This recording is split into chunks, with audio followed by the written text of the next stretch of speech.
जी प्यारे विद्यार्थियों, आप सभी को डीके ट्यूटोरियल चैनल में हार्दिक स्वागत है। और मैं आप लोग को बहुत बहुमूल्य आज कुछ टॉपिक को लेकर आया हूं, जो आप लोग के लिए कल फिजिक्स का पेपर है। हम इसी टॉपिक से संबंधित आपको कल प्रश्न देखने को मिलेगा। चलिए, मैं आप लोगों को फर्स्ट ऑफ ऑल मैं आपको बताऊंगा कूलाम का नियम। यानी कूलाम का नियम क्या कहता है? स्थिर अवस्था में किन्हीं दो आवेशों के गुणनफल विद्युत बल के समानुपाती तथा उनके बीच की दूरी के वर्ग के व्युत्क्रमानुपाती होती है। इसे कूलाम का नियम कहा जाता है। जैसे मान लेते हैं कि ए और बी दो बिंदु है, इस पर आवेशित उपस्थित आवेश जो है Q1 और Q2 है। इनके बीच की दूरी हमारा r है और इस आवेश के कारण जो उत्पन्न विद्युत बल है वो वेक्टर F है। वर्णन में जो चित्र में जो दिखाई देगा वही आप केवल क्या करिएगा कि आप लिखिएगा। बस ये देखिए, वर्णन में भी लिखा गया, माना कि ए और बी दो बिंदु है जिस पर आवेश Q1 और Q2 है तथा उनके बीच की दूरी r है एवं उस आवेश के कारण यानी Q1 और Q2 आवेश के कारण उत्पन्न विद्युत बल वेक्टर F है।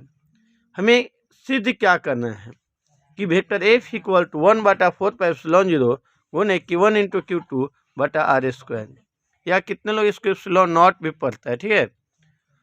तो इस वजह से यह हमारा से डी बिंदु हुआ। अब ई बिंदु में हमारा होगा कूलाम के नियम का आखिर कैसे सिद्ध करेंगे। तो क्या कहता है, ध्यान से मैं आपको एक एक बिंदु को क्या बताए। स्थिर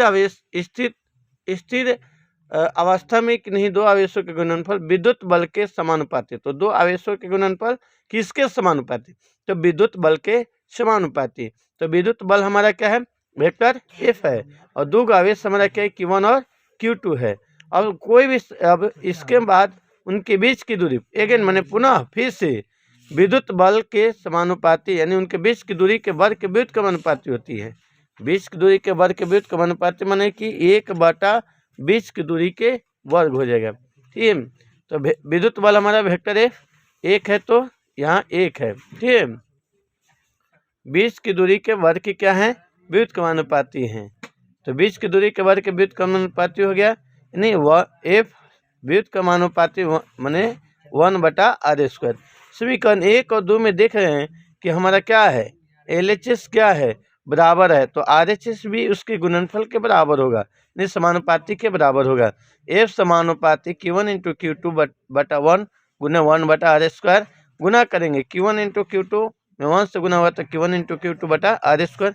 1/4πε0 गुने Q1 इंटू Q2 बटा r²। यही हमारा हुआ कूलाम के नियम का व्यंजक।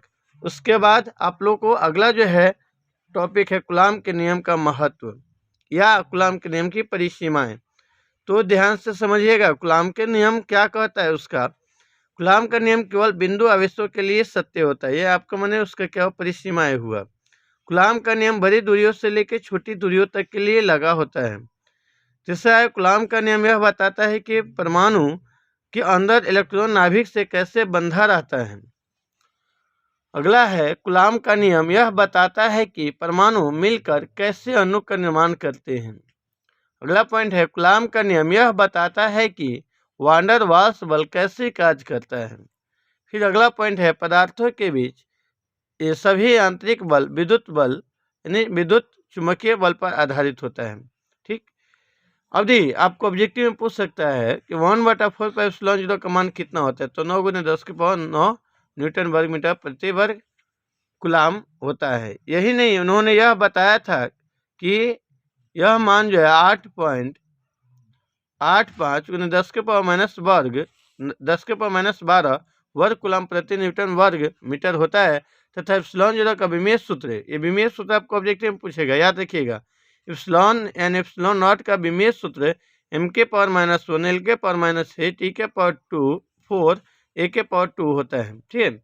अब इसके बाद हम अगले टॉपिक पे चलेंगे, मूल आवेश और उसका क्वांटमीकरण। मूल आवेश होता क्या है? तो आवेश का वह न्यूनतम संभव मान जो मूल आवेश कहा जाता है, जो एक छोटा से छोटा जो ई द्वारा क्या कहते हैं उसका द्वारा सूचित किया जाता है। यानी कहने आवेश के जो न्यूनतम संभव मान होता है उससे मूल आवेश कहा जाता है। देखिए वही बात को लिखा गया कि आवेश के न्यूनतम संभव मान को मूल आवेश कहा जाता है। इसे छोटा ए द्वारा सूचित किया जाता है। ऐसे माना जाता है कि प्रकृति के मूल आवेश इलेक्ट्रॉन होता है, जिसका मान 1.6 गुने 10⁻⁻19 कूलम होते हैं। यह आवेश ई के युग्म के गुणज होते हैं, इसलिए Q बराबर प्लस माइनस एनी फॉर्मूला होता है। ठीक है, अब हम लोग नेक्स्ट क्वेश्चन पे चलेंगे। ठीक है, नेक्स्ट टॉपिक पे, आवेश का क्वांटमीकरण क्या है। देखिए कल 2 नंबरिया में पूछ सकता है। तो विद्युत आवेश के अनिश्चित रूप से विभाजित नहीं किया जा सकता है, इसलिए उसके गुणज जो होते हैं वो आवेश का क्वांटमीकरण कहा जाता है। अब आवेश का संरक्षण का सिद्धांत, ये आप लोग 10वीं क्लास से भी पढ़ते हैं कि आवेश को न तो उत्पन्न किया जाता है और न ही नष्ट किया जाता है, उससे एक रूप से दूसरे रूप में बदला जा सकता है। ठीक, अब हमारा जो इम्पोर्टेंट टॉपिक्स है वह क्या है, सो ध्यान देंगे। वह टॉपिक हमारा विद्युत बल और गुरुत्वाकर्षण बल में तुलना। कल आपको प्रश्न नंबर ए में ऐसा क्वेश्चन देखने को मिल सकता है। तो विद्युत बल, विद्युत के द्वारा लगाए गए बल को विद्युत बल कहते हैं, जबकि पृथ्वी के द्वारा लगाए गए बल को गुरुत्वाकर्षण बल, ये गुरुत्व बल कहते हैं। रियल बात है कि जो पृथ्वी में विद्यमान जो बल होता है गुरुत्व बल होता है, और जो विद्युत के द्वारा लगा बल होता है वह विद्युत बल होता है। इसके बाद विद्युत बल आकर्षण एवं विकर्षण दोनों होता है। विद्युत बल में आकर्षण और विकर्षण दोनों होता है, लेकिन देखा जाए गुरुत्व बल में केवल आकर्षण गुण होते हैं। यही कारण है कि जब न्यूटन महोदय ने सेब का जो है फल मैंने जो गिरा धरती पर, उसमें उससे निष्कर्ष निकाला क्या, पृथ्वी में गुरुत्वाकर्षण बल है। अब विद्युत बल आवेशों पर निर्भर रहता है, जबकि गुरुत्वाकर्षण बल किसी दो पिंडों के माध्यमों पर निर्भर रहता है। विद्युत बल गुरुत्वाकर्षण बल के तुलना में अत्यंत शक्तिशाली होता है, अर्थात प्रबल होता है। विद्युत बल गुरुत्वाकर्षण बल की तुलना में 10⁻36 से 10⁻43 गुना बड़ा होता है। अब इसके बाद आपको विद्युत बल रेखा है, यह कल आप लोग को लॉन्ग में भी मिलने को मिल सकता है, या आपको 2 नंबरिया में मिलेगा। तो अगर 2 नंबरिया में देगा तो इसका परिभाषा दर्शाएगा कि विद्युत बल रेखाएं क्या है।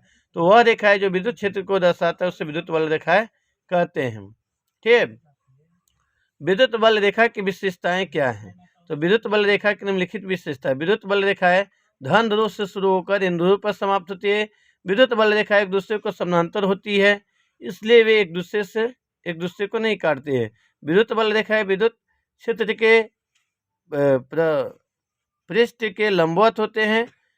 अब बात आता है कि विद्युत क्षेत्र होता क्या है। तो जहाँ तक विद्युत का प्रभाव होता है उसे विद्युत क्षेत्र कहा जाता है। ठीक है, अब हम लोग का प्रश्न आता है, टॉपिक जो इम्पोर्टेंट है वह है, उसको ध्यान से समझेंगे, जैसे आपको कल यह परिभाषा देखने को मिल सकता है। रेखीय आवेश घनत्व, ठीक है, अविरत वितरित आवेश की परिभाषा के अनुसार जो है उसके प्रकार जो है हमारा देखा जाए तो रेखीय आवेश घनत्व कल आपको पूछ जा सकता है। तो रेखीय आवेश घनत्व बहुत तेजी है। जब आवेश का वितरण एक सरल रेखा के अनुदिश होता है तो उनके प्रत्येक अंक लंबाई के आवेश की मात्रा को रेखीय आवेश घनत्व कहा जाता है। इसे लैम्डा द्वारा सूचित किया जाता है। ठीक है, तो इसलिए हम लोग इसको व्यंजक हम आराम से प्राप्त कर सकते हैं। लैम्डा इक्वल टू 1 बटा लंबाई गुने आवेश, और आवेश बटा लंबाई आवेश को क्यू बटा एल। इन्हें कहने का मतलब क्या हुआ, अब इसके एसआई मात्रक तो किलोमीटर होता है, कल एसआई मात्रक भी पूछ सकता है आपको। आवेश का पृष्ठीय घनत्व क्या है। तो जब आवेश का वितरण किसी समतल अथवा वक्र पृष्ठ पर होता है तो उस एक अंक क्षेत्रफल पर जो आवेश की मात्रा होती है उस आवेश का पृष्ठीय घनत्व कहा। इसको रो द्वारा सूचित किया जाता है। सेम कहने का मतलब कि आपका उसी प्रकार से जैसे डिफिनीशन का उसके अकॉर्डिंग टू हम इसे ज्ञात कर सकते हैं। ठीक, इसके बाद देखिए आवेश का आयतन घनत्व। तो आवेश का आयतन घनत्व क्या है। तो जब आवेश का वितरण किसी वस्तु के आयतन में होता है तो उससे हम प्रत्येक अंक आयतन में जो आवेश की मात्रा होती है उससे आवेश को हम आयतन घनत्व कहा जाता है। इससे पी द्वारा सूचित किया जाता है। वही बात 1 बटा क्या होगा आयतन गुने आवेश, और हम लोग आसानी से उसके सही मात्रक और उसके सभी बिंदुओं का हम लोग जिक्र कर सकते हैं। ठीक है, अब मैं आपको अगला टॉपिक है विद्युत द्विध्रुव और द्विध्रुव आघूर्ण। तो जब समान परिमाण परंतु विपरीत प्रकृति के दो बिंदु आवेश एक दूसरे के अल्प दूरी पर स्थित हो तो उससे हम आवेश का निकाय के विद्युत द्विध्रुव कहते हैं। ठीक है, जैसे जल हो जाएगा, आपको रेडियोकुलरी कम हो जाएगा। विद्युत द्विध्रुव आघूर्ण की परिभाषा क्या होता है। तो विद्युत द्विध्रुव आघूर्ण कि किसी एक आवेश के दोनों आवेशों के बीच की दूरी के गुणनफल को विद्युत द्विध्रुव आघूर्ण कहते हैं। इसे पी द्वारा सूचित करते हैं।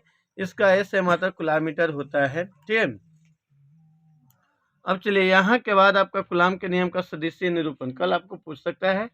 कूलाम का सदिशीय निरूपण किन्हीं दो आवेशों पर बल का परिणाम बराबर होता है। याद रखेंगे, किन्हीं दो कूलाम का सदिशीय निरूपण क्या कहता है, किन्हीं दो आवेशों पर दो बल का परिणाम क्या होते हैं, बराबर होते हैं। मान लीजिए कि यहाँ पर आवेश है, यहाँ पर आवेश है, दो बिंदु है, दोनों बिंदु पर जो है आवेश जो है क्या होगा, वैल्यू जो होगा बराबर होगा, लेकिन उसकी दिशा जो होगा विपरीत होगा, और उसके आवेश के कारण उत्पन्न विद्युत बल भी जो है उसका विपरीत डायरेक्शन में वर्क करेगा।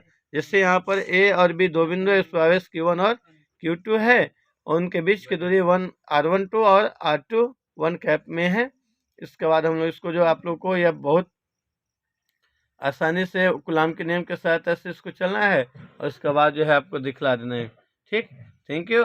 अब आपको बहुल आवेशों के लिए अध्यारोपण का सिद्धांत कल में भी आपको 2 नंबरिया में यह क्वेश्चन देखने को में भी मिल सकता है। ठीक है, तो यह आप लोग को हम टॉपिक बहुत अच्छा से एक्सप्लेन किया भी था, और आप लोग को आगे भी इस क्वेश्चंस को देख लीजिएगा। इस टॉपिक को आप लोग फेयर में होगा अध्यारोपण का सिद्धांत।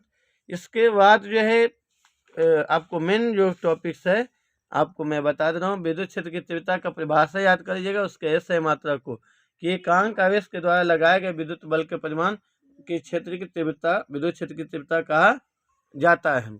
याद रखिएगा, एकांक आवेश के द्वारा लगाए गए विद्युत बल के परिमाण को विद्युत क्षेत्र की तीव्रता कहा जाता है। ठीक है, यानी हम लोग क्या एफ यानी कि ई बराबर इसको वेक्टर ए बराबर है वेक्टर एफ बटा Q0 जो है हम लोग इसको सूचित कर मैंने फॉर्मूला प्राप्त करते हैं। इसका एस है मात्रक न्यूटन प्रति कूलम होता है। ठीक, अब इसके बाद आप लोग का मेन जो थ्योरम्स है जो आप लोग को अभी अगले बिफोर वीडियो में आप लोग को सिद्ध करा दिया गया है। अब ये चैप्टर आप लोग का एंड हुआ इतना ही तक। धन्यवाद। अगले फिर चैप्टर गॉस के प्रमेय चैप्टर में हम लोग आएंगे। Thank you.